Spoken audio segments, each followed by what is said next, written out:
হঠাৎ করেই যদি বাসায় মেহমান আসে তাদেরকে বসিয়ে রেখে একদমই ঝটপট উপায়ে এই নাস্তাটি তৈরি করতে পারবেন।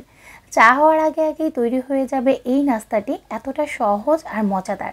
কেউ খেয়ে কিন্তু হুট করে বুঝতেই পারবে না কী দিয়ে তৈরি করেছেন।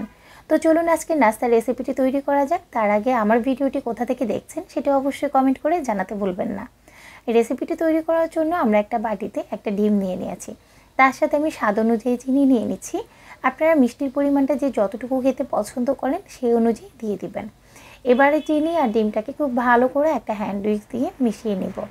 ডিমটা মিশাতে মিশাতে যখন এরকম সাদা ফেনা ফেনা টাইপের সৃষ্টি হবে তখন বুঝতে হবে এটা ভালো করে মিশে গেছে। এই পর্যায়ে আমি এর মধ্যে দিয়ে দিব 1 কাপ পরিমাণ ময়দা আর দিয়ে দিব এখানে হাফ কাপ পরিমাণ সুজি। অবশ্যই কিন্তু হাফ কাপ পরিমাণ সুজি এবং 1 কাপ পরিমাণ ময়দাই দিতে যাবেন একটা ডিমের জন্য। এবার খুব ভালো করে এখানে হাত দিয়ে আমি মিশ্রণটাকে মিশিয়ে নিচ্ছি। আপনারা চাইলে কিন্তু এখানে গুঁড়ো দুধও ব্যবহার করতে পারেন। গুঁড়ো দুধের জন্য কিন্তু স্বাদের পরিমাণটা আরেকটু বাড়বে, তবে আজকের রেসিপিতে আমি দিচ্ছি না। আপনাদের পছন্দ, আপনারা চাইলে দিতে পারেন, না চাইলে বাদও দিতে পারেন। আমি কিন্তু হালকা একটু লবণ দিয়েছি, তবে যারা মিষ্টি জাতীয় খাবারে লবণ খেতে পছন্দ করেন না তারা চাইলে নাও দিতে পারেন। খুব ভালো করে এটাকে মিশিয়ে নিতে নিতে দেখবেন একটা সময় এটা শক্ত হয়ে গেছে। যদি এটা আঠালো বা নরম থাকে তাহলে কোনো টেনশন করবেন না, 10 মিনিট ঢেকে রেখে দিবেন, এরপরে দেখবেন এটা একটু শক্ত হয়ে যাবে। তারপর আমি যখন এটা শক্ত হয়ে গেছে ডোটা আবারও একটু হাত দিয়ে মিশিয়ে নিয়েছি। তারপর হাতের মধ্যে কিছুটা তেল ব্রাশ করে এরকম লম্বাটে শেপ করে দিচ্ছি।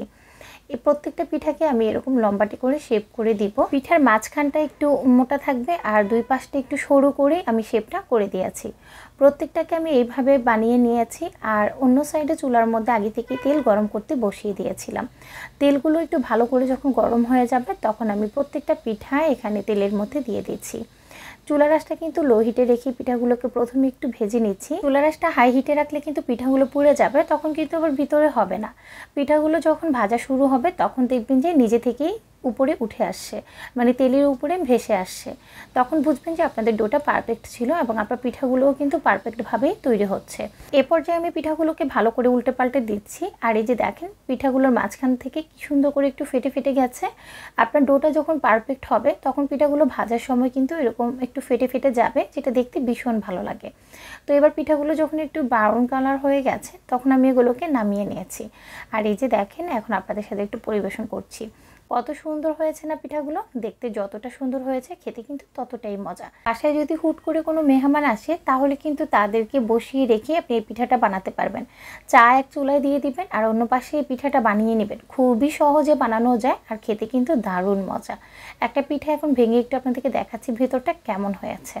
তো এই ছিল আমার আজকের এই খুবই মজাদার ডিম সুজি পিঠার রেসিপি। ভালো লাগলে অবশ্যই ভিডিওটা একটা লাইক দিবেন, ভিডিওটি শেয়ার করতে ভুলবেন না। আজকের মতো বিদায় নিচ্ছি, ভালো থাকবেন, আল্লাহ হাফিজ।